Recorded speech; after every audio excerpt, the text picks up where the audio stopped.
Hello guys, मैं आपके लिए न्यू चाइनीज ड्रामा लेके आई हूँ। ड्रामा का नाम है ओनली फॉर लव। ड्रामा के स्टार्टिंग में हमें हमारी फीमेल लीड दिखाई जाती है, जिसके साथ उसके दोस्त बात कर रही होती है कि तुम्हें ये इंटरव्यू का चांस नहीं मिला। पर फिर भी शियू अपसेट नहीं होती है। वो बोलती है ये इंटरव्यू का चांस नहीं तो दूसरा कोई मिल जाएगा। पर इंटरव्यू किसी और का नहीं, शियान का लेना था। और एक दूसरी लड़की खुश हो रही होती है जिसको इंटरव्यू का चांस मिल गया था। और यहाँ हमें हमारा मेन लीड दिखाया जाता है जिसका नाम शियान होता है। और यहाँ उसको अपने इंटरव्यूज के बारे में और बाकी मीटिंग्स के बारे में भी बताया जाता है।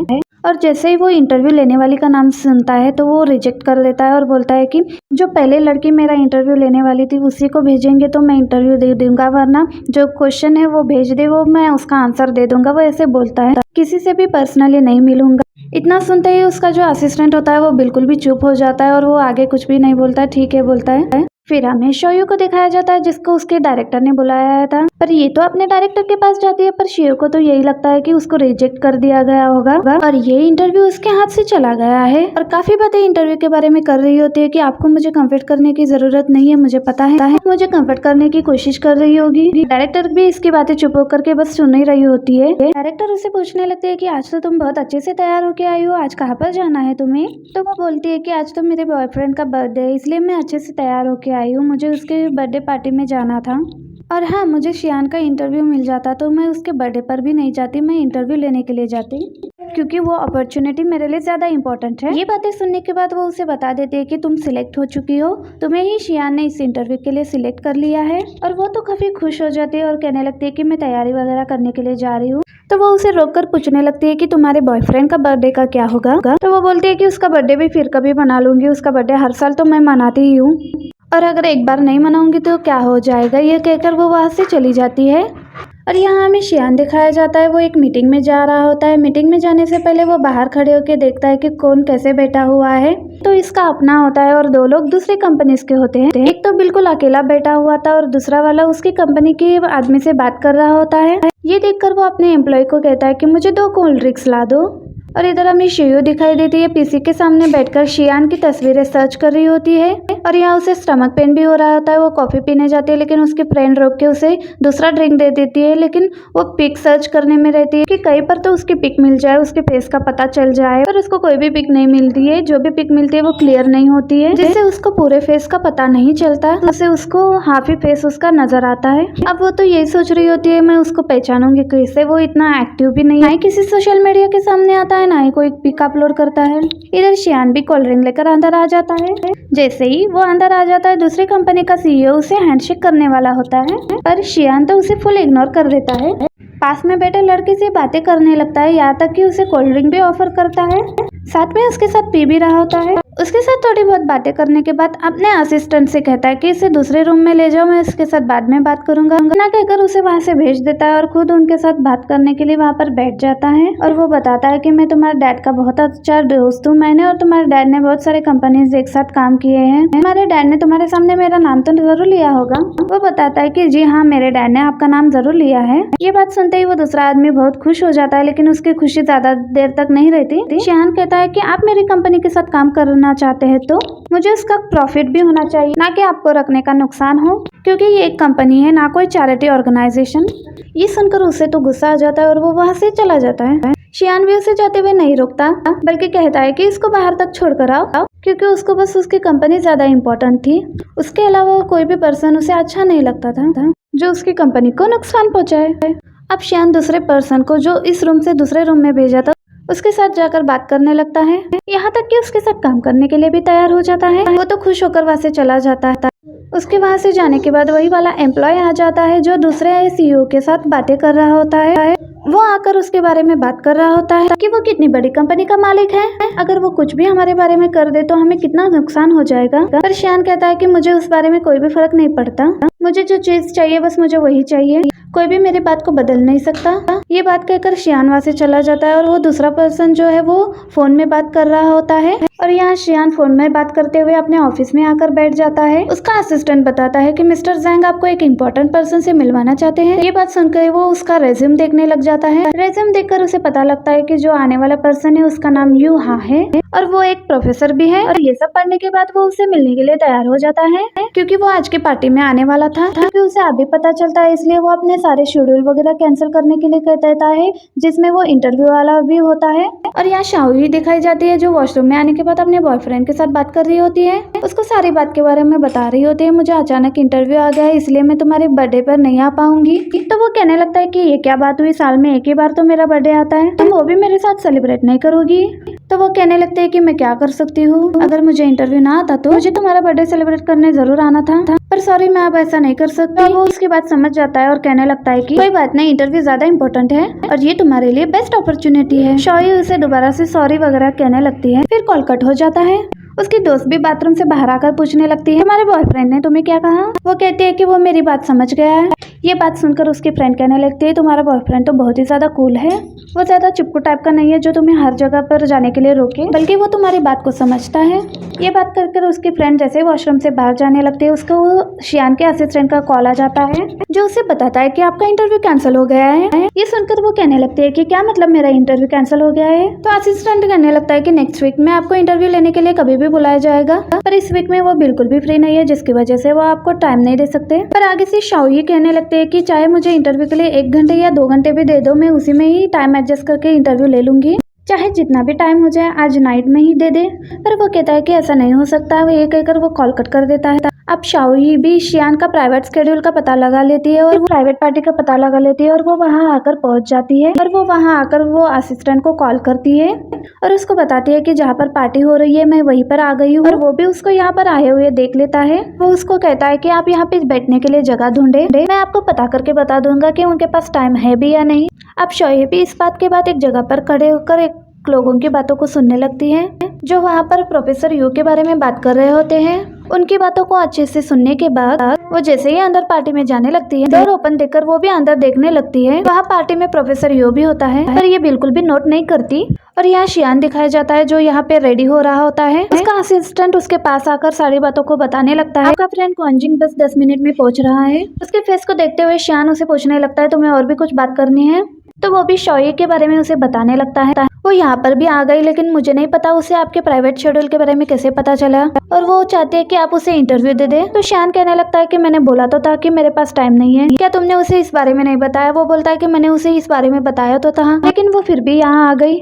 मेरे पास आगे टाइम नहीं होगा इंटरव्यू लेने के लिए, तो प्लीज मुझे आज ही टाइम दे दे इंटरव्यू लेने के लिए, और शायद मुझे आगे मौका भी ना मिले। तो शियान कहता है कि मैं तो आज इंटरव्यू नहीं दे सकता क्योंकि मेरे पास तो टाइम नहीं है। तो तुम ऐसा करो, उसको खाने पीने के लिए कुछ दे दो क्योंकि वो बहुत दूर से यहाँ आई होगी, और फिर उसके घर जाने के लिए भी गाड़ी का इंतजाम करो, यहाँ से टैक्सी वगैरह नहीं मिलती। और फिर यहाँ शाओई दिखाई जाता है, वो सभी लोगों को बैठकर देख रही होती है लेकिन उसके पेट में दर्द हो रहा होता है। वो जल्दी से मेडिसिन निकाल के ले रही होती है। देखती है ग्लास में पानी नहीं है। ये देख के वो पानी लेने के लिए जा रही होती है लेकिन आगे से यू आ जाता है जो उसको पानी दे रहा होता है। वो यू से पानी तो ले लेती है लेकिन उसे जाते हुए रोक कर कहने लगती है कि आप वही प्रोफेसर यू हो ना। तो वो बताता है कि हाँ, आपको कैसे पता। तो वो बताती है कि मैं भी फाइनेंस की हूँ, इसलिए सर्च वगैरह करती हूँ तो वही से मुझे पता लगा आपके बारे में, और जहाँ पर आप प्रोफेसर हो मैं भी वही से पढ़कर आई हूँ। मैं चाहती हूँ कि एक लेक्चर मैं भी तो आपका लूँ। इस बात से यू खुश हो जाता है और कहने लगता है कि क्या सच में तुम वही से पढ़कर आई हो। तो वो बताते हैं कि हाँ, अब मैं इस कंपनी में रिपोर्टर का काम करती हूँ। यहाँ तक कि वो एक दूसरे को वीचैट में भी ऐड कर लेते हैं। और ये सब दूर से खड़े होकर शियान भी देखने लगता है कि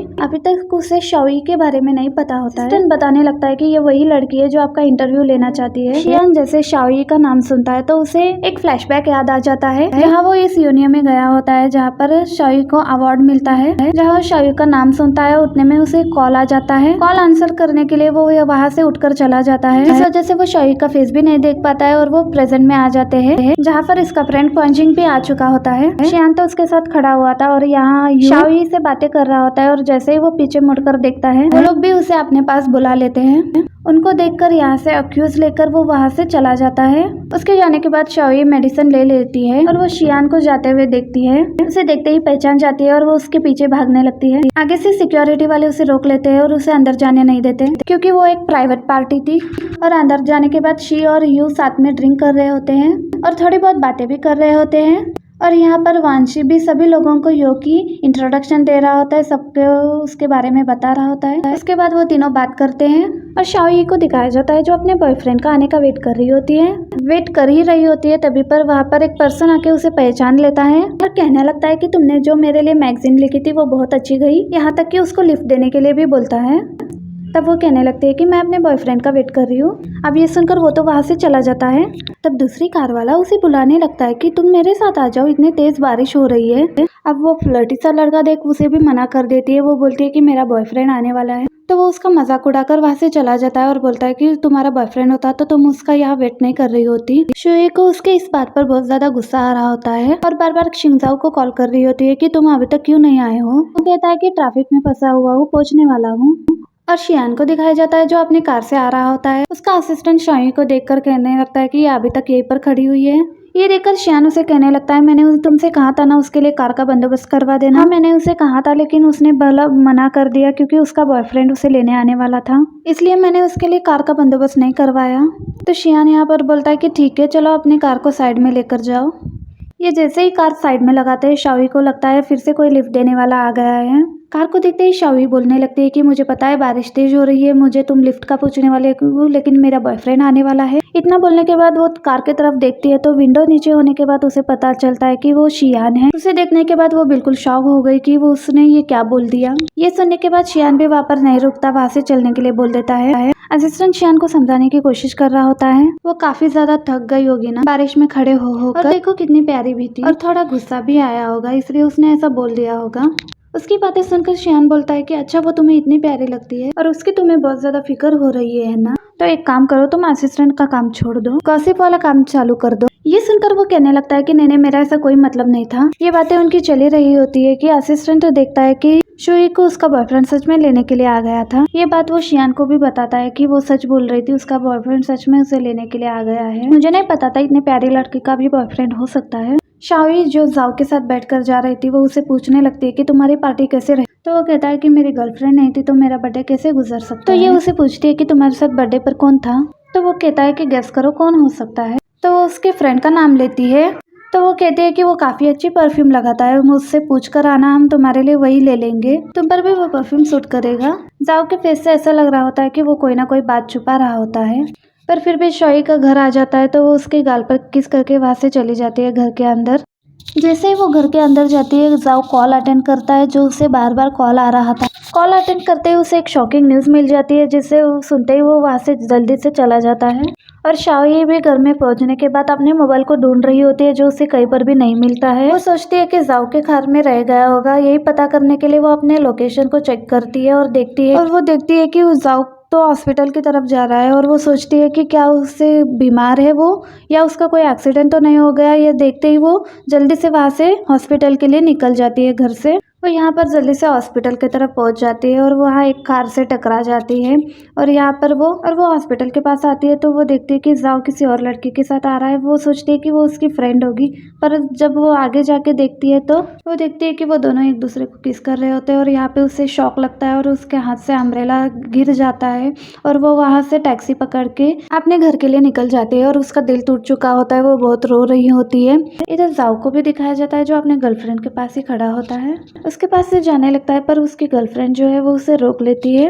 अभी मत जाओ, मुझे ऐसा लगेगा कि मैंने कोई ड्रीम देखा है, थोड़े टाइम के लिए मेरे पास रुक जाओ ना। तो वो कहता है कि नहीं तुम्हें भी घर जाना चाहिए और मुझे भी घर जाना चाहिए। तो वो कहती है कि ठीक है अंकल भी मेरा घर पर वेट कर रहे होंगे, तो वो वहाँ से चली जाती है। उसके जाने के बाद जाओ अपनी कार के पास आ जाता है। उसकी कार पर वही वाला ब्रेसलेट मिलता है जो उसने शोई को दिया था, करके हम हमेशा साथ रहेंगे। और शोई उसे वो ब्रेसलेट वापस करके जाती है और घर पर वापस आने के बाद उसकी दी हुई सारी चीजों को निकाल रही होती है और उन दोनों की पिक को यहाँ पर कट कर देती है। और यहाँ वो इमेजिन करने लगती है कि वो जब आएगा तो मैं उससे बात करूंगी और नाराज होंगी और उसे ब्रेकअप कर लूंगी और वो मुझसे माफी मांगेगा। बट रियलिटी में जैसे ही वो डोर नॉक करता है, ये डोर ओपन करने के लिए जाती है, वो तो खुद ही उसे यहाँ ब्रेकअप करने के लिए आया हुआ होता है और बोलने लगता है कि तुमसे मिलने के बाद मुझे लगा था मैं किसी और से प्यार नहीं कर पाऊंगा, पर उससे मिलने के बाद मुझे ये पता चला कि हमेशा हार्डवर्क नहीं करना चाहिए, बिना हार्डवर्क के भी बहुत कुछ मिल सकता है।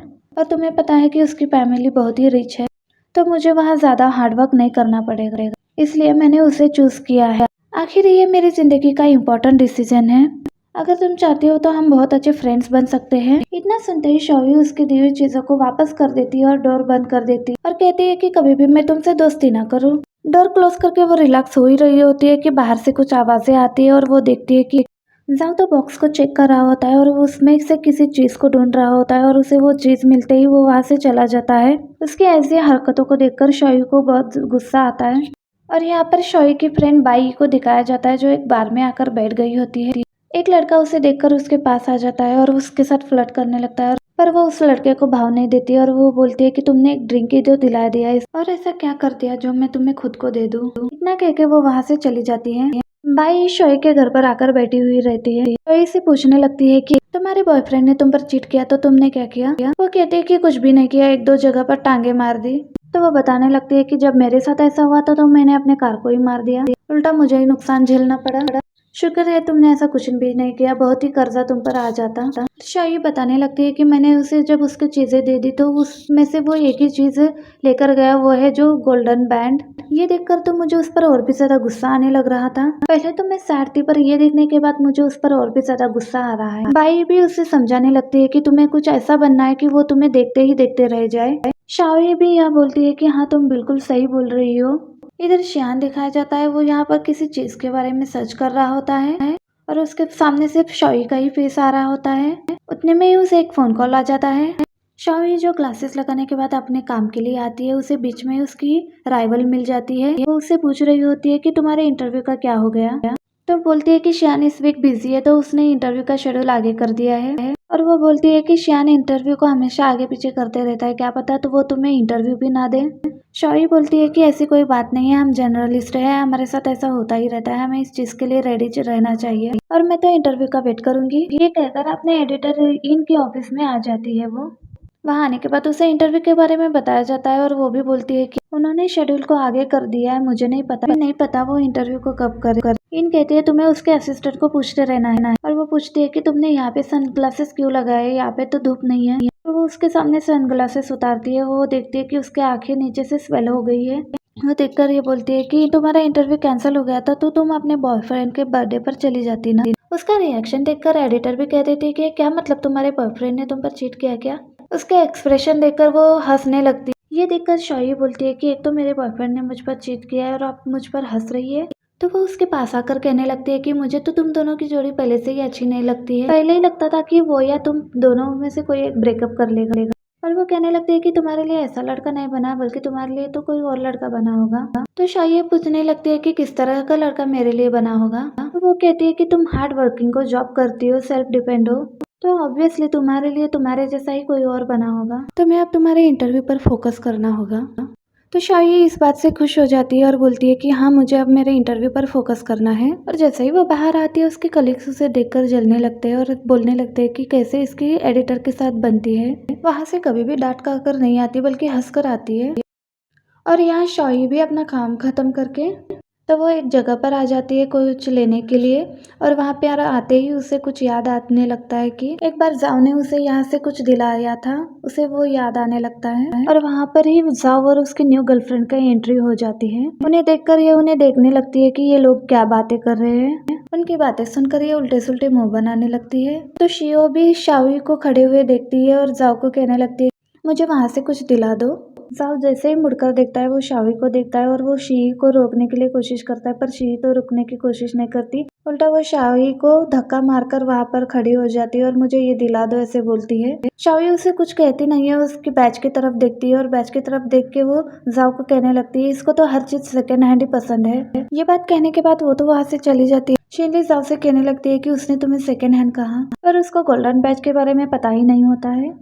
या शियान दिखाया जाता है जो अपनी कार में बैठकर अपने असिस्टेंट को मीटिंग के बारे में पूछने लगता है कि आज का क्या क्या शेड्यूल है। इसी बीच वो शावी को वहां देखने लगता है, वो एक ट्री पर अपना पैर मार रही होती है। शावी को यहाँ पर गुस्सा आ रहा होता है, उसका बॉयफ्रेंड उसकी न्यू गर्लफ्रेंड को लेकर उसके कार में चला गया है। ये देखकर वो सोचती है कि अब मैं इसको नहीं छोड़ूंगी, बस एक बार शियान का इंटरव्यू हो जाए और इसको इसके घर के अंदर जाने के लायक भी नहीं छोड़ूंगी मैं।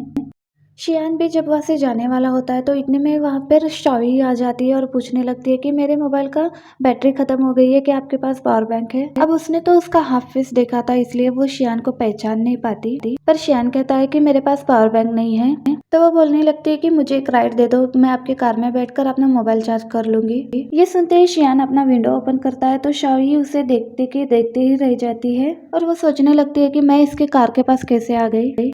और वो भी आगे से कहने लगता है कि जिन लड़कियों का बॉयफ्रेंड होता है मैं उनको राइड नहीं देता। ये कहकर वो दोबारा से विंडो बंद करने लगता है, पर वो उसे रोकने लगती है और कहने लगती है कि मिस्टर शियान आप, पर मैं तो यहाँ पर आपका इंटरव्यू लेने आई थी। वो कहने लगती है आप यहाँ फ्री ही तो है, जाते वक्त रास्ते में आपका इंटरव्यू ले लूंगी। पर वो बोलने लगता है कि मुझे इंटरव्यू नहीं देना अभी तुम्हें, अभी मैं बिल्कुल भी फ्री नहीं हूँ। ये कहकर वो विंडो बंद कर रहा होता है तो वो उसे बताने लगती है कि अगर मैंने अभी आपका इंटरव्यू नहीं लिया तो मेरे मैगजीन का काम नहीं होगा। अब ये सुनते ही वो एक सेकंड के लिए रुक जाता है और वो बोलता है कि मीटिंग के बारे में जो भी आपको बात करनी है आप मेरे असिस्टेंट से बात कर लीजिएगा, उसी से कांटेक्ट करिएगा, जब आपको टाइम मिले तब आ जाना। ये कहकर विंडो बंद करने के बाद वहां से चला जाता है। बेचारा असिस्टेंट भी उसे देखकर कहने लगता है कि वो तो वही की वही रह गई।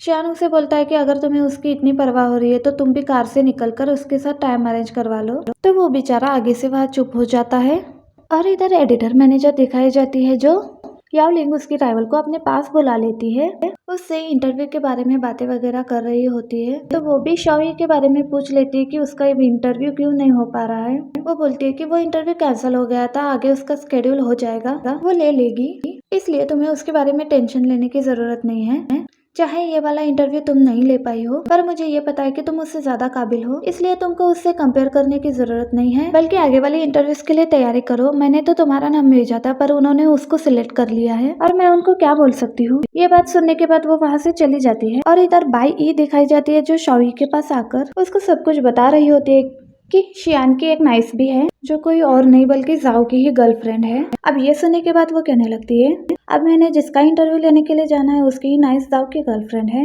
ये मैंने कभी सोचा भी नहीं था और ये सोच के मुझे गुस्सा आ रहा है कि कोई इतना अनलकी कैसे हो सकता है। तो बाई उसे कहने लगती है कि तुम्हें सब कुछ शियान को एक्सप्लेन कर देना चाहिए, ये ना हो कि वो तुमसे अपना इंटरव्यू ना करवाए। तो शाओई कहने लगती है कि सच में मुझे ऐसा करना पड़ेगा।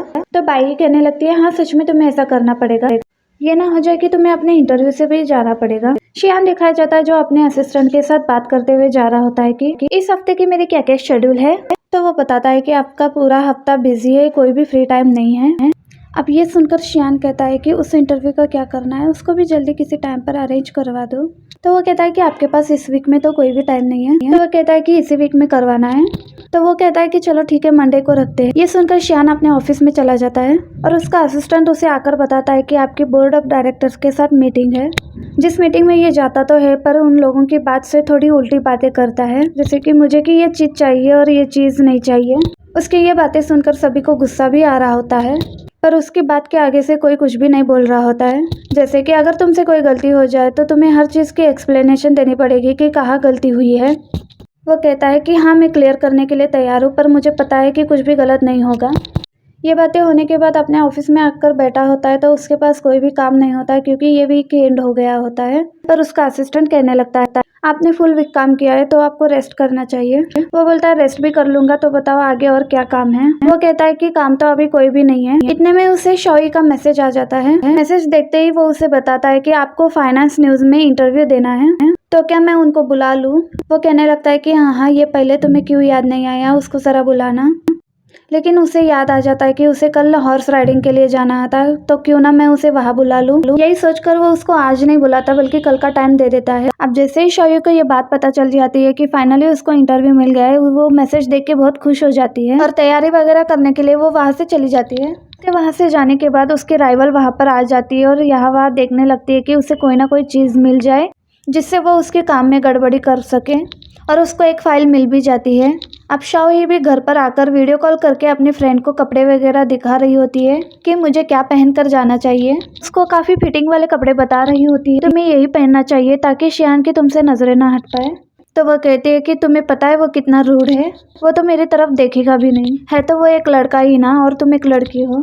लड़का लड़की की तरफ देख ही लेता है। तुम्हें ऐसा तैयार होना है कि वो इंटरव्यू देने के लिए खुद तैयार हो, ना कि तुम्हें तैयार करना पड़े। इस तरह की काफी बातें वो उसे समझा रही होती है कि तुम्हें क्या करना चाहिए और क्या नहीं। शाओही जो भी कर रही होती है उसको कुछ भी पसंद नहीं आ रहा होता है। तुम्हें उसका इंटरव्यू लेना है, ना कि उसको भगाना है। तो वो कहती है कि चलो ठीक है, मुझे सब समझ आ गया है, और फिर अपना काम करने के लिए बैठ जाती है कि उसको कल क्या क्या पूछना है। और इधर श्यान दिखाया जाता है जो अपना काम बैठकर कर रहा होता है और अपनी एक्सरसाइज करने के बाद शावर ले रहा होता है। श्यान दिखाई जाता है जिसको कॉल आता है, जिसे 1 बजे इंटरव्यू के लिए बुलाया गया था, वो उससे पहले ही आ गई है। ये सुनते ही श्यान कहता है कि चलो अब मैं फ्री हूँ तो ठीक है, उसे ऊपर ही भेज दो ताकि वो मेरा इंटरव्यू अभी ले ले। अब जैसे ही वो लड़की ऊपर आती है, श्यान तो उसे देखते ही देखता रह जाता है, क्योंकि ये वो लड़की नहीं होती है जिसे श्यान ने इंटरव्यू के लिए वो बुलाया था। तो वो उससे पूछता है कि वो दूसरी लड़की क्यों नहीं आई। तो वो उसे बताती है कि उसने मुझे भेज दिया है अपनी जगह, क्योंकि उसे एक दूसरा काम आ गया था। असल में उसकी राइवल तो उसका ही काम ले आई जो उसे क्वेश्चन वगैरह करना था। तो यहाँ श्यान बोलता है कि तुम पहले अपने आउटलाइन दिखाओ। आउटलाइन देखने के बाद श्यान को अच्छी लगती है, उसके क्वेश्चन का आंसर देने लगता है जो श्यान को बिल्कुल भी अच्छी नहीं लगती है,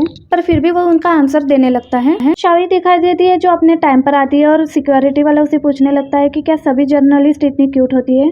उसके बाद पर स्माइल करने के बाद वो जहाँ सिग्नेचर करनी होती है वहाँ देखती है कि वहाँ तो लिन का नाम है। ये देखकर वो सोचने लगती है कि लिन यहाँ पर क्या करने आई होगी। साइन करने के बाद वो श्यान के असिस्टेंट के पास पहुंच जाती है और वो बताने लगती है कि मैं यहाँ इंटरव्यू के लिए आई हूँ, मुझे टाइम दिया गया था 1 बजे का। तो वो कहता है कि आपने अपनी जगह तो किसी और को भेज दिया है, वो आपने ही तो भेजा था ना। वो कहते हैं कि ऐसी बातें में भी कंपनी मुझे नहीं बता पाई होगी, मुझे नहीं पता था कि वो आई है मेरी जगह पर। कोई बात नहीं, वो आगे कहने वाली होती है क्या अभी भी मैं बात कर सकती हूँ।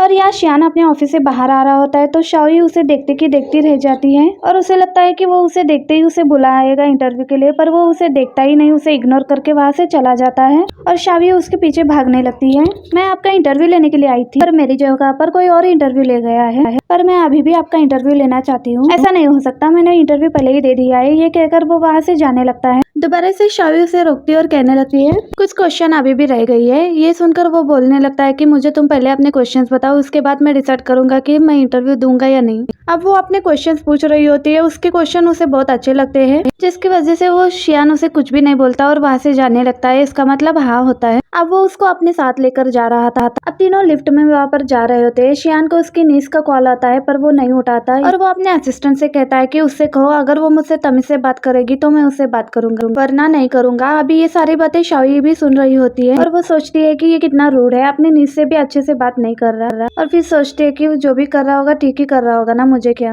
और उसके बाद पार्किंग एरिया में आ जाते हैं। वहाँ पर पहुंचने के बाद श्यान उसे बोलता है कि मुझे 2 घंटे के लिए सफर करके जाना है, तो तुम 2 घंटे में जो भी क्वेश्चंस पूछने हैं वो पूछ लेना। अब ये सुनने के बाद शाओही खुश हो जाती है और मुझे इंटरव्यू करने का मौका भी मिल रहा है, और वो भी श्यान की कार में बैठकर। वो तो खुश होकर उसके साथ बैठकर जाने लगती है और उसको अपने दोस्त की बताई हुई ट्रिक्स भी याद आती है कि मुझे किस तरह श्यान को अपने तरफ अट्रैक्ट करना है। उन्हें ट्रिक्स का यूज करती है, पर एक भी ट्रिक उसके काम नहीं आ रही होती है और उसके हाथ की तरफ अपना हाथ लेकर जाती है, पर उससे पहले ही श्यान अपना हाथ हटा लेता है। अब इंटरव्यू से पहले शाओही उसे बोलती है कि हमें कुछ अब बातें वगैरह कर लेनी चाहिए ताकि आपको भी ऑकवर्ड फील ना हो और आप अच्छे से इंटरव्यू दे पाए। सबसे पहले वो उससे पूछता है क्या तुम्हें गर्मी तो नहीं लग रही। वो कहती है कि नहीं, और फिर भी वो ड्राइवर से कहकर अपनी विंडो नीचे करवा देता है। और यहाँ शाओही सोचने लगती है मैंने नहीं कहा, पर इसका मतलब हाँ तो नहीं था। और फिर भी दोनों यहाँ इंट्रोडक्शन कंटिन्यू करते हैं और शाओही अपने बारे में बता रही होती है और वो भी अपने बारे में बता रहा होता है कि मैं एक CEO हूँ और 27 ईयर्स का हूँ। ये बातें चल रही होती है, पर शाओही को पछतावा होता है उसने ये सब क्यों पूछ लिया।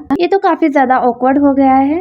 और यहीं से वो अपना इंटरव्यू स्टार्ट करती है और इंटरव्यू लेते लेते दोनों को पता भी नहीं चलता है कि 2 घंटे कैसे बीत गए और श्यान भी अपने डेस्टिनेशन पर पहुंच जाता है। अब वहां पर पहुंचने के बाद वो उसे बोल देता है कि तुम यहाँ से चली जाओ, पर ये कार से निकलने के बाद इस जगह को देखकर सोचने लगती है कि मैं यहाँ पर आ तो गई हूँ, पर यहाँ से जाऊंगी कैसे, इसलिए मुझे यहीं पर इसके साथ ही रहना होगा, इसके साथ ही कार में जाऊंगी। यही सोचकर वो उसके पीछे भागने लगती है और वो कहती है कि तुम्हारी आवाज भी बहुत प्यारी है, क्या मैं तुम्हारी आवाज भी रिकॉर्ड कर सकती हूँ, क्योंकि मैं इसे डिजिटल मैगजीन में यूज करना चाहती हूँ। अब यहाँ कुछ भी नहीं बोलता तो वो बोलती है कि मैं हाँ समझू। श्यान आगे जाने लगता है तो ये भी उसके पास दौड़कर क्या मैं एक और क्वेश्चन पूछ सकती हूँ, तुम्हारी गर्लफ्रेंड है। तो वो कहता है कि क्या मतलब, व्यूअर्स को ये जानना था इसलिए मैं ये पूछ रही हूँ, और मुझे भी जानना था कि आपकी गर्लफ्रेंड है भी या नहीं। पर वो इसका जवाब दिए बिना ही यहाँ से जाने लगता है और वो फिर से उसे उसकी कंपनी के बारे में पूछने लगती है कि वो इंडिपेंडेंट काम करेंगे या अपने पापा की कंपनी के साथ काम करना चाहेंगे। श्यान ने अपने डैड से डिफरेंट कंपनी बनाई हुई थी और उसने अकेले ही इस कंपनी को यहाँ तक पहुँचाया था। उसकी डैड ने बस उसकी हेल्प की थी, पर करने से पहले उसके डैड नहीं मानते क्योंकि ये बहुत ज्यादा डिफिकल्ट था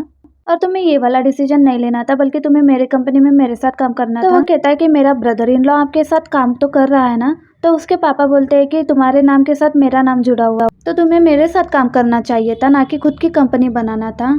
शाओई मिस्टर ग्वान को आते हुए देखती है और जल्दी से उनके पास भागकर जाती है और उनसे बातें वगैरह करने लगती है। और वो उसकी बातों को सुनकर पूछने लगता है कि तुम मुझे कैसे जानती हो। तो वो कहने लगती है कि आपको कौन नहीं जानता, हमारी यूनिवर्सिटी में तो आपके बारे में ही बात की जाती थी, यहाँ तक तो आपकी पिक भी लगी हुई थी, तभी से मैं आपसे मिलना चाहती थी। और वो भी उसकी बातों से काफी इम्प्रेस हो चुका था। इसके नाम से भी उसको याद आ जाता है कि इसके लिखे हुए काफी आर्टिकल्स मैंने पढ़े हुए हैं। और वो बताता है कि तुम बहुत अच्छे से लिखती हो, और मुझे नहीं पता था कि जो लड़की ये आर्टिकल लिखती है वो इतनी ज्यादा यंग होगी और क्यूट भी होगी। अगर मुझे पता होता कि तुम शियान के साथ यहाँ पर आ रही हो और वो पहली बार किसी लड़की को लेकर आया है, तो मैं तुम्हारा बहुत अच्छे से वेलकम करता। अब शियान पीछे से आकर क्लियर करने ही वाला होता है कि इससे पहले ही वो बात को बदल देती है और हॉर्स के बारे में बात कर रही होती है। वॉन भी उसके साथ बातें करने लगता है और बताता है कि ये हॉर्सेस उतने अच्छे नहीं हैं, बल्कि जो हमने पीछे हॉर्सेस रखे हैं वो बहुत अच्छे हैं, क्यों ना तुम्हें वो भी दिखाया जाए।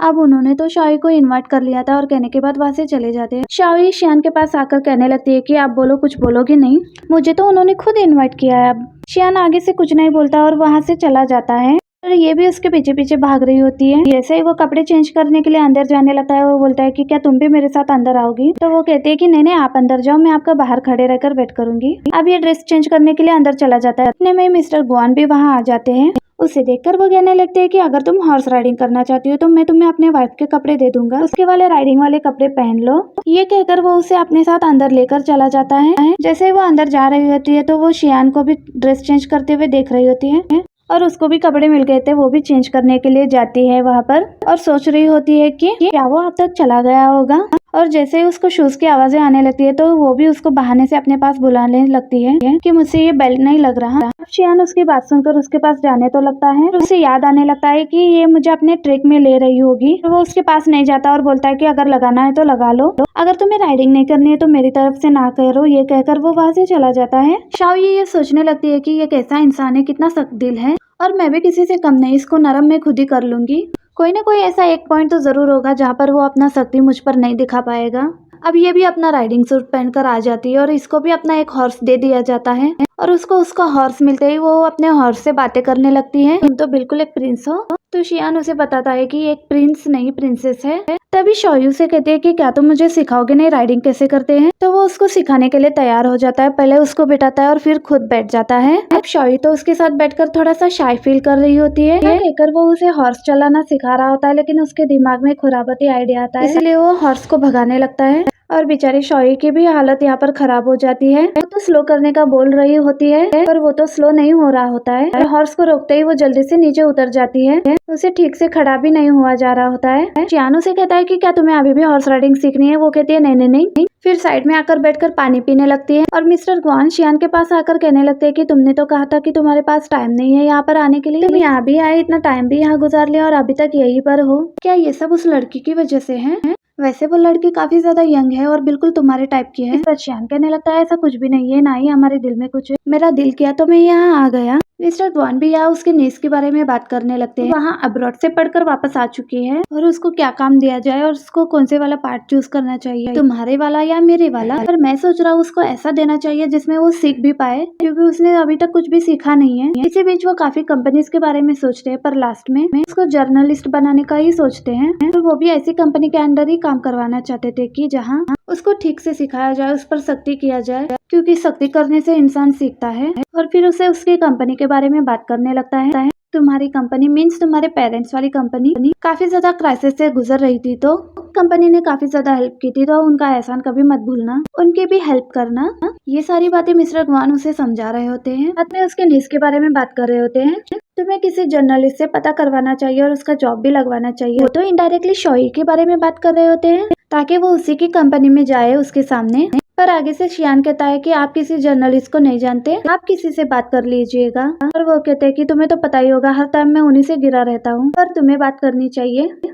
अब यहाँ से वापस जाते हुए रात हो गई थी। शाओई भी शियान के साथ कार में बैठकर उसके साथ जा रही होती है। शियान भी ड्राइवर से कह देता है कि पहले इसे घर तक छोड़ देना और उसके बाद मुझे छोड़ना। उसकी बात सुनने के बाद ये सोच रही होती है कि इसने ना खाना खाया और ना ही मुझे खिलाया। क्या ये खाना खाना भूल गया? फिर ये खाना नहीं खाना चाहता था, पर इसे इस तरह भूलना नहीं चाहिए था। मुझे भी खाना खिला देता। चलो, इसने खाना नहीं खाया, क्यों ना मैं ही पूछ लेती हूँ। शावी जब उसे पूछने लगती है तो उसकी तरफ देखकर देखते ही रह जाती है। ये तो पढ़ते हुए भी काफी प्यारा लगता है, तो इसलिए भूल ही जाती है कि मुझे कुछ पूछना भी था, और वहीं पर सो ही जाती है। वो सोई हुई होती है, वो नीचे गिरने ही वाली होती है। शियान उसे अपना कंधा दे देता है, जिसके कंधे पर वो सर रखकर सोई रहती है। जब उसकी आंख खुलती है तो वो देखती है कि साथ में शियान नहीं था।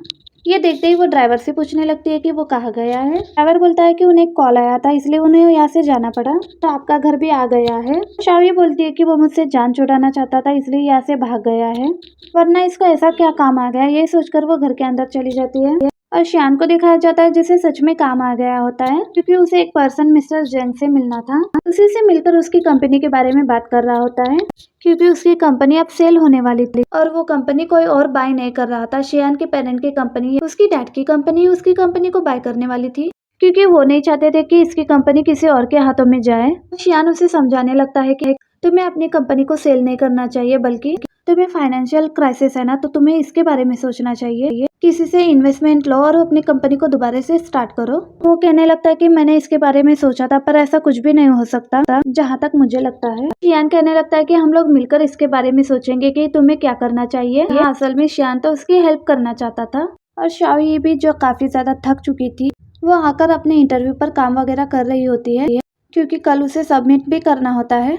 और ऑफिस में आते ही वो अपने एडिटर के पास पहुंच जाती है, यहाँ पर वो अपना सारा इंटरव्यू वगैरह दिखाती है, और वो तो इसका इंटरव्यू देखकर काफी ज्यादा इम्प्रेस हो जाती है, और कहती है तुमने काफी अच्छा काम किया।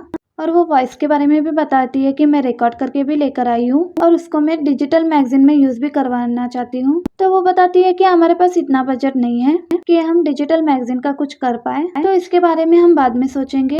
शावी से बोलती है कि आपको इसके बारे में पहले सोचना चाहिए। अगर आप इसके बारे में सोचेंगे तो लोग हमें इंटरव्यू देंगे, हमें ज्यादा रेवेन्यू होगा, जिसके बाद हम और भी ज्यादा तरक्की कर पाएंगे।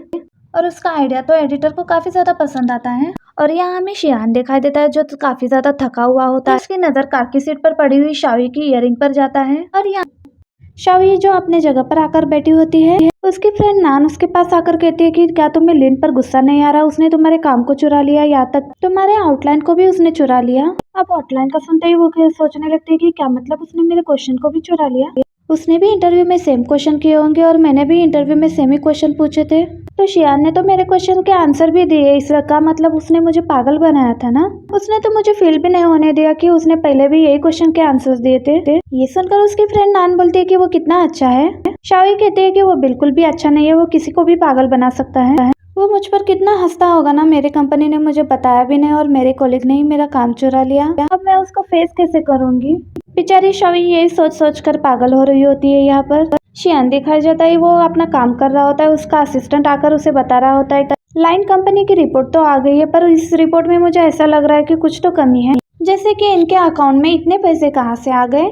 उसकी रिपोर्ट को देखते हुए शियान कहने लगता है कि कैसे तो आए होंगे ना, हर किसी के पास हेल्प करने वाला कोई ना कोई होता ही है। उसकी बातों से लग रहा होता है कि उसने ही उसको पैसे दिए होंगे।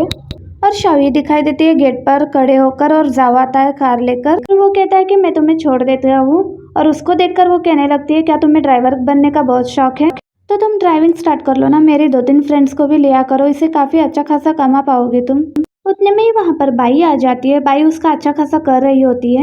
एक पर्सन जिसके पास इतनी अमीर बीवी हो और वो जॉब ढूंढ रहा हो, कहो ना अपनी वाइफ को कि वो अपने अंकल को कॉल लगाए और तुम्हें एक अच्छी खासी जॉब दिलवा दे, बल्कि पूरी कंपनी ही तुम्हारे नाम करवा देना, ताकि तुम्हें इस तरह ड्राइविंग ना करना पड़े। बल्कि वो भी ना मिले तो तुम ड्राइविंग ही कर लेना। सुनने के बाद वो तो शर्मिंदा होकर वहाँ से चला जाता है। उसके जाने के बाद शोई कहती है कि तुमसे बेइज्जती करवाने के मामले में कोई नहीं जीत सकता। भाई उसको बता रही होती है कि तुम्हें इतनी बड़ी अपॉर्चुनिटी कैसे मिली, मेरी वजह से मिली, क्योंकि तुम्हें जो लड़के काम लेकर दे सकती थी वो मेरी फ्रेंड थी। असल में हम दोनों कॉलेज में फ्रेंड थे, और उसको मैंने एक बार हेल्प किए थे, डेट पर जाने के लिए कपड़े दिए थे, तब का एहसान वो मेरा अब उतार रही थी। तो शावी कहने लगती है कि इसी वजह से तो मैंने तुम्हें यहाँ का खाना खिलाया, ताकि तुम्हें मैं अच्छे से ट्रीट दे पाऊँ। शियान दिखाया जाता है जिसने मिस्टर शन को बुलाया था बात करने के लिए। शन कहता है कि आपने जो मुझे प्रपोजल दिया था मैंने उसके बारे में सोचा है और आपने बिल्कुल सही कहा था इस बारे में, मुझे कंपनी को सेल नहीं करना चाहिए। और ये दोनों दोस्त अभी तक बातें कर रहे होते हैं और बाई को एक कॉल आता है। कॉल के बाद शॉई उसे पूछने लगती है कि तुम्हें किसका कॉल आया था। वो कहती है कि एक लड़का मेरे पीछे पड़ा हुआ है। तो शॉई कहती है कि पहले से ही तुम्हें तुम्हारा पहला प्यार मिल चुका है, तुम्हें और लड़कों की क्या जरूरत है। अगर वो मुझे छोड़ के चला गया तो मैं और भी लड़के लाइन में लगा के रखती हूँ ताकि मुझे दुखी ना होना पड़े।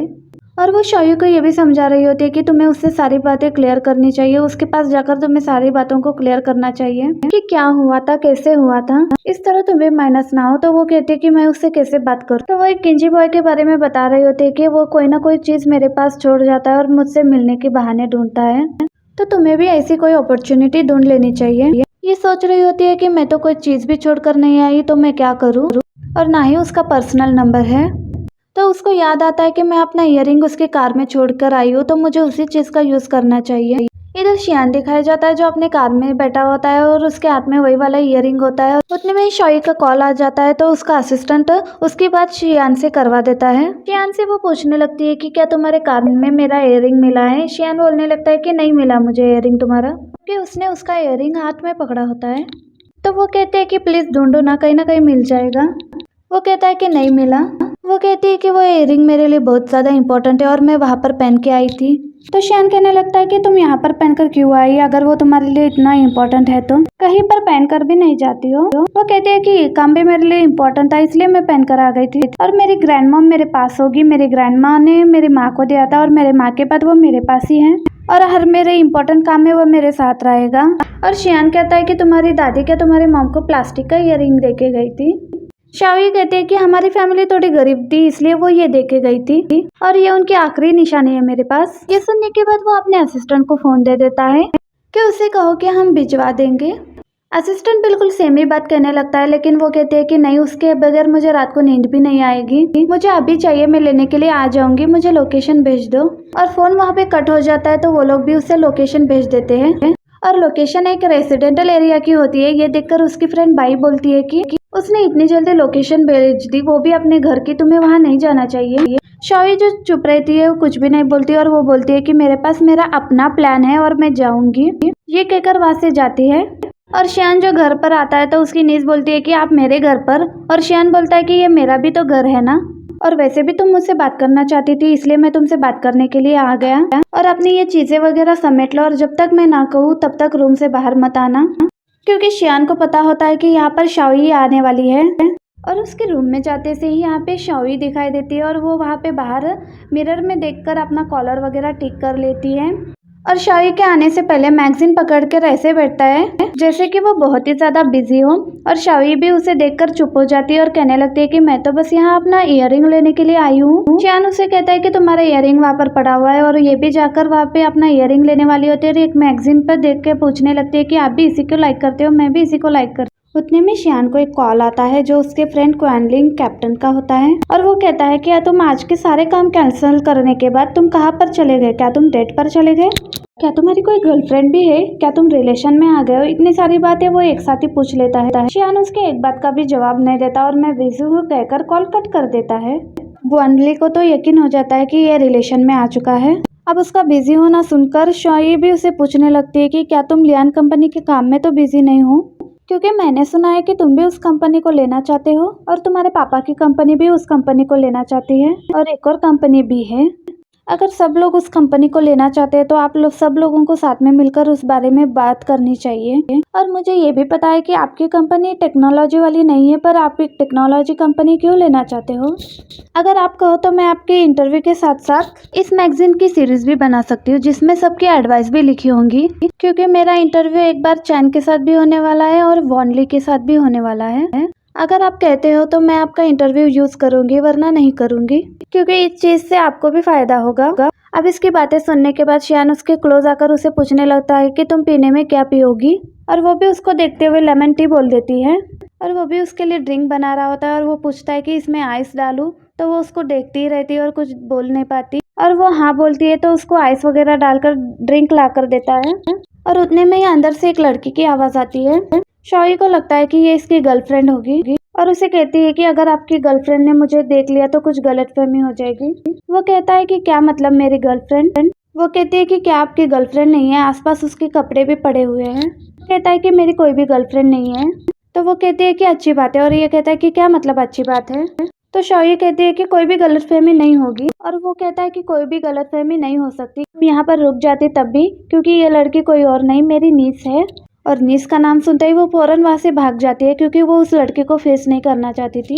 उसके बाद तो उसके मैगजीन वाला काम खत्म हो जाना था। जैसे ही शावी उसके घर से बाहर निकल जाती है तो अंदर से शिनली भी आ जाती है और पूछने लगती है कि एक लड़की की आवाज आ रही थी, वो लड़की कौन है। तो शियान उसको कुछ नहीं बोलता और उस इयररिंग को फिर से हाथ में पकड़ लेता है और सोचने लगता है अच्छी ट्रिक है उसकी वापस आने की। और शिनली भी बार बार पूछने लगती है तो वो कहता है कि तुम जॉब करोगी। वो कहती है कि मैं जॉब कैसे कर सकती हूँ, मुझे अब्रॉड जाकर वापस से पढ़ना है। तो शियान कहता है पहले भी तुम अब्रॉड गई थी तो तुमने वहां पर जाकर क्या हरकतें की थी, उसके बाद तो मैं तुम्हें बिल्कुल भी जाने की परमिशन नहीं दूंगा, बल्कि तुम यहीं पर रहकर यहाँ पर काम सीखोगी। कहते हैं कि मुझे सुबह में उठा नहीं जाता, मैं बिल्कुल भी काम नहीं करूंगी, मैं तो पढ़ाई के लिए भी नहीं उठती हूँ सुबह। वो कहता है कि हाँ, वर्ल्ड टूर पर जाने के लिए उठ जाती हो ना, जबकि तुम्हारी इंग्लिश भी अच्छी नहीं है और ना ही तुमने अपनी इंग्लिश को इम्प्रूव किया।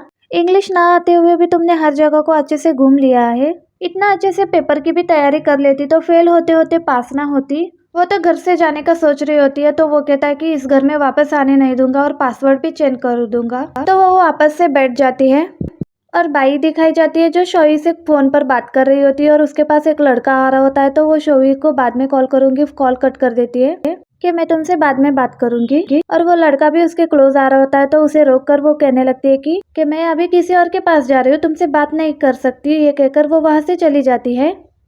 और शियान दिखाया जाता है जो रात में सोने से पहले उसके इयररिंग को देख रहा होता है और वो शौर्य के बारे में ही सोच रहा होता है कि 2 दिन से वो कैसे उसके साथ टाइम स्पेंड कर रहा है और उससे क्लोज हो रहा था।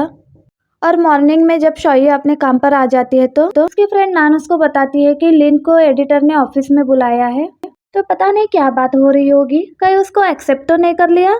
तो शौर्य कहने लगती है कि अभी इस बात का कुछ भी पता नहीं है, क्योंकि मेरा वाला काम भी तो उनके पास है, क्या पता मुझे भी सिलेक्ट कर सकती है ना। ये कहकर वो वॉशरूम जाती है, वहीं पर लिन भी होती है। लिन आकर कॉल पर बात कर रही होती है और उसे बता रही होती है मैंने उसके काम को चोरी किया, पर चोरी करने के बाद भी क्या फायदा। जो भी मैं क्वेश्चन कर रही थी शियान उसका उल्टा सीधा जवाब दे रहा था, बिल्कुल भी सीधा आंसर नहीं देता था। अगर उसको ऐसे ही आंसर देने थे तो वो मुझे इंटरव्यू ही नहीं देता, साफ साफ मना कर देता ना। और जब शवी उसका इंटरव्यू लेने गई उसके आंसर इतने अच्छे दिए और वो मुझसे लुक्स में भी प्यारी है।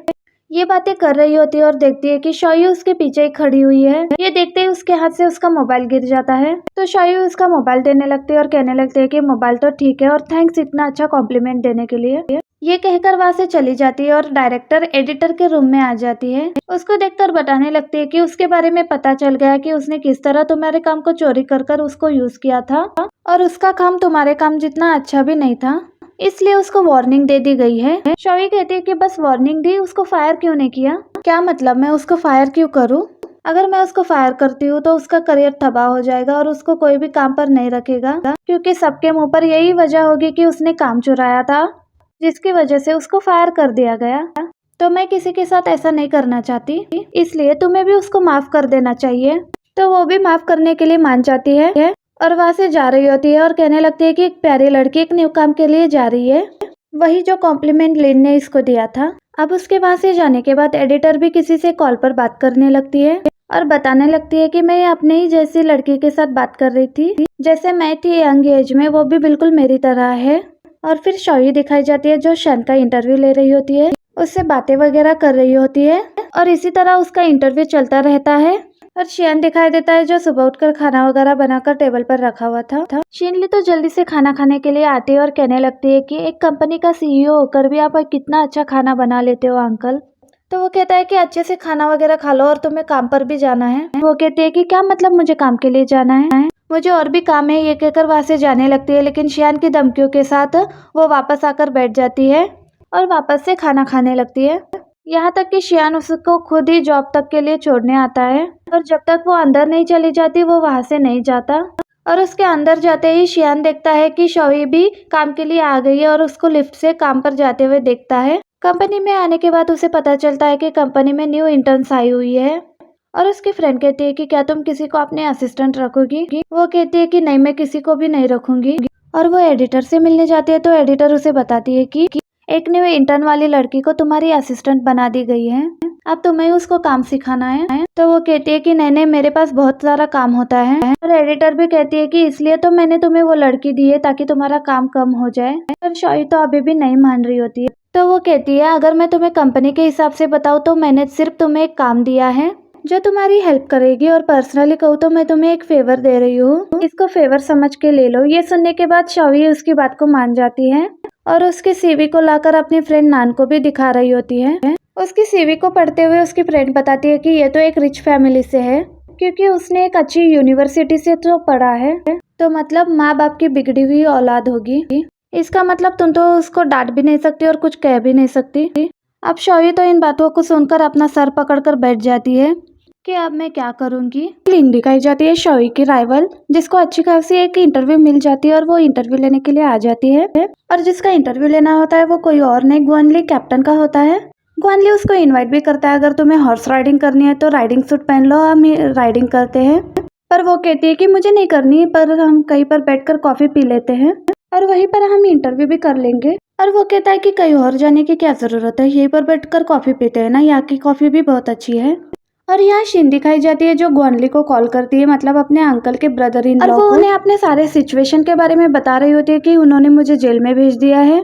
वो कहता है कि अगर तुम्हें शियान ने भेजा है तो उसने बिल्कुल सही जगह पर भेजा होगा, वो जो कहता है वो करो और जो भी वो तुम्हें करने को कह रहा है वो तुम करो। वो उससे हेल्प मांग रही होती है और वो कहता है कि मैं तुम्हारी कोई हेल्प नहीं करने वाला, इसलिए तुम्हें जो काम के लिए भेजा है तुम वो काम चुपचाप करो। और उसकी बातों को सुनकर पीछे से लिन सोचती है कि शायद वो पिछले वाला शियान मेरे हाथ में नहीं आ पाया, लेकिन जो हॉर्स राइडिंग करता था, लेकिन ये भी तो हॉर्स राइडिंग करता है ना, ये बिल्कुल भी उसके जैसा नहीं होगा। जैसे ही वो आकर बैठता है उसका इंटरव्यू स्टार्ट हो जाता है, जहाँ पर बस इंटरव्यू की बातें चल रही थी, कोई भी पर्सनल बातें नहीं हो रही थी।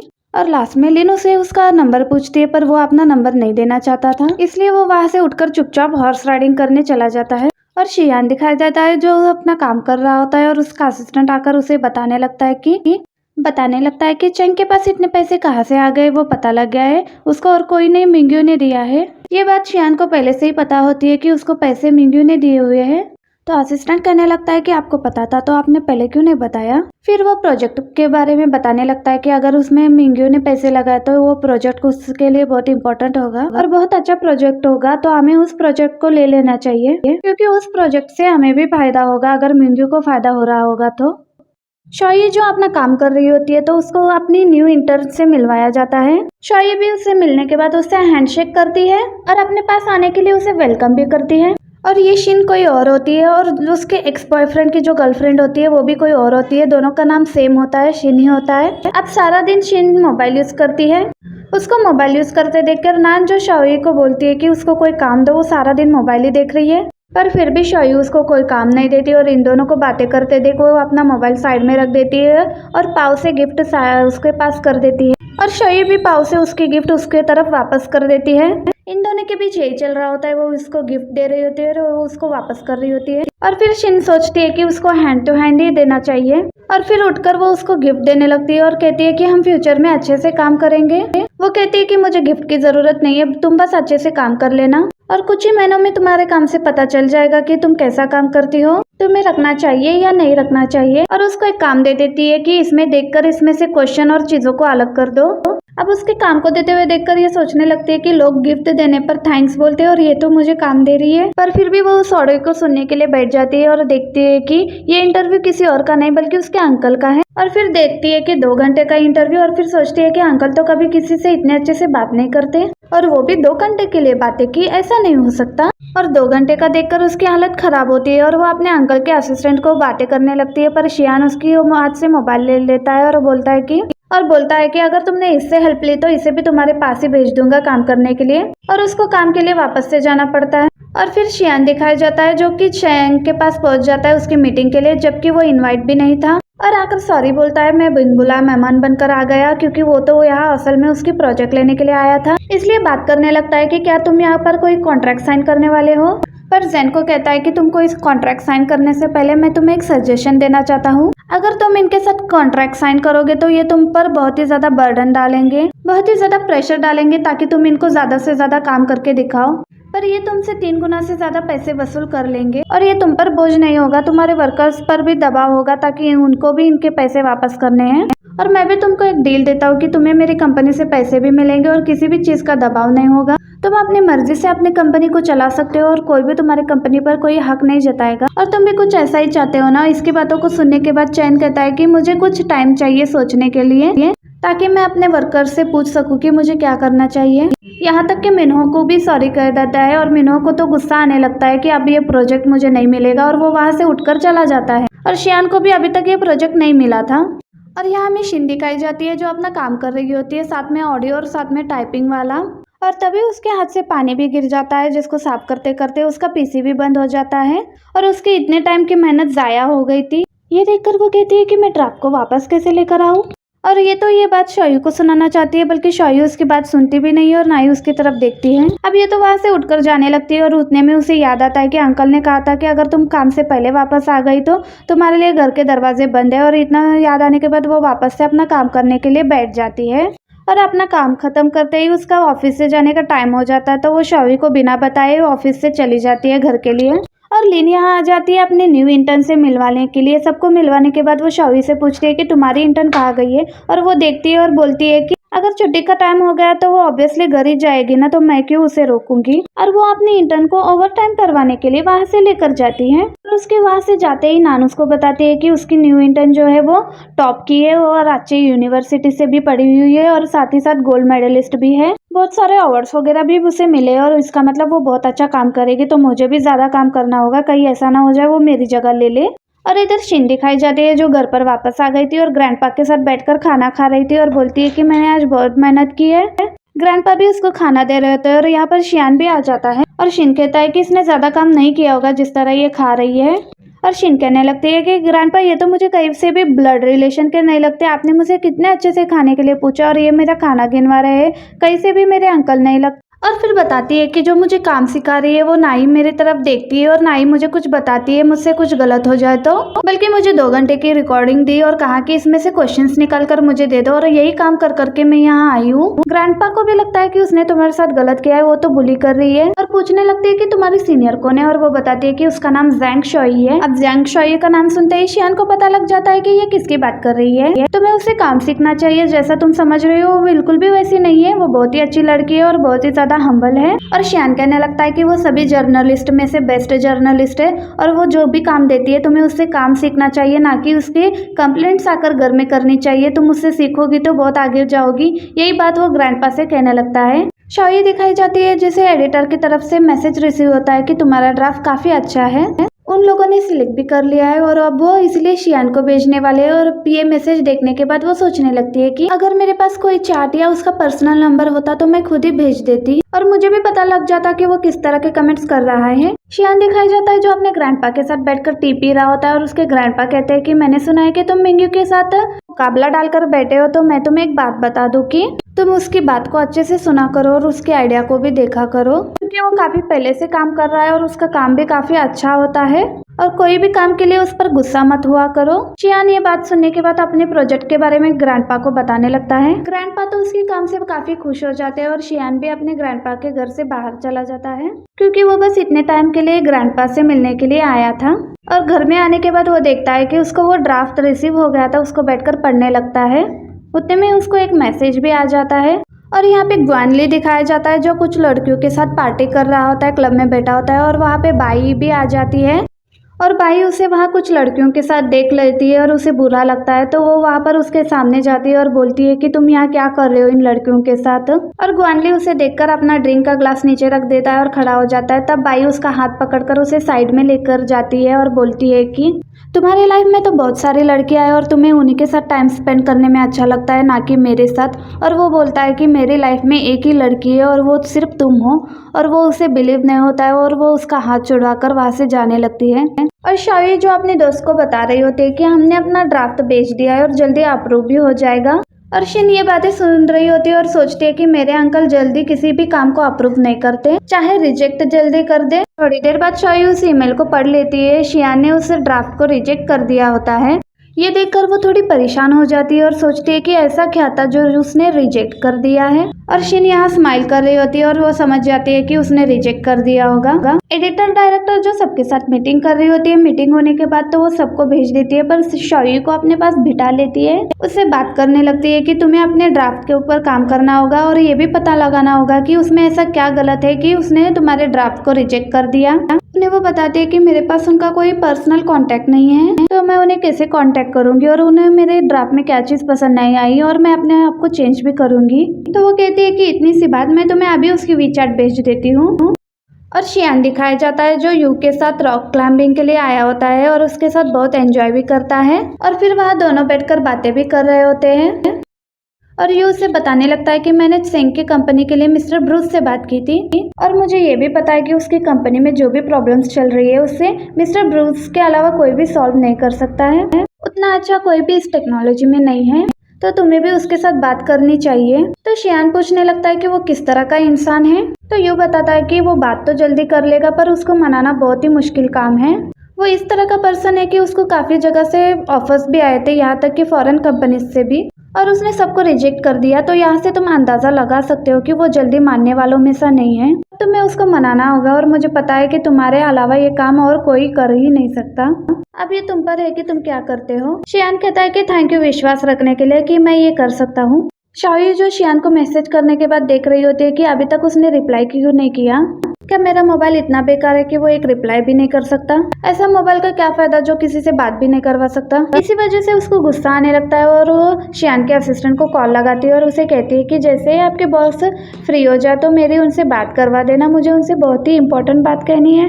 अब शियान जैसे ही फ्री होकर रॉक क्लाइंबिंग करके आ रहा होता है तो उसका असिस्टेंट कहता है कि काफी अच्छी रॉक क्लाइंबिंग गई है होगी, और वो किसी जर्नलिस्ट के बारे में बात कर रहा होता है। तो असिस्टेंट को भी याद आ जाता है कि उसे किसी जर्नलिस्ट का कॉल आया था, आपसे बात करना चाहते हैं तो क्यों ना आप उसे कॉल कर ले। तो वो कहता है कि तुम्हें क्या लगता है मैं उसे कॉल करूंगा। अब उसकी ये बात सुनकर असिस्टेंट बिल्कुल चुप हो जाता है।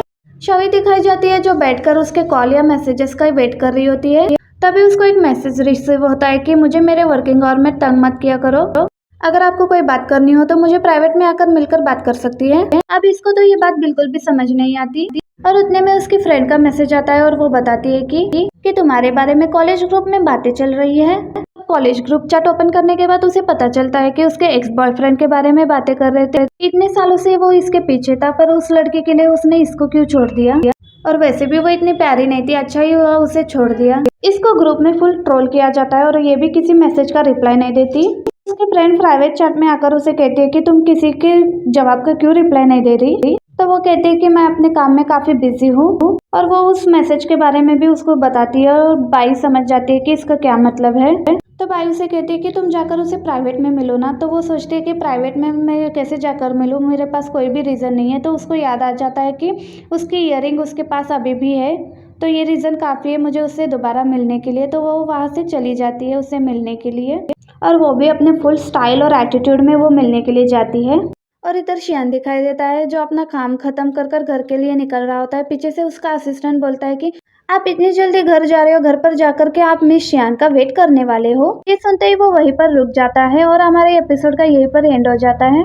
और इसका नेक्स्ट पार्ट देखने के लिए वीडियो को ज़्यादा से ज़्यादा लाइक करना होगा और अपने दोस्तों के साथ शेयर करना होगा और अच्छे कमेंट भी करने होंगे, ताकि मैं इसका नेक्स्ट पार्ट आपके लिए जल्दी से ला सकूँ। Thank you, bye bye.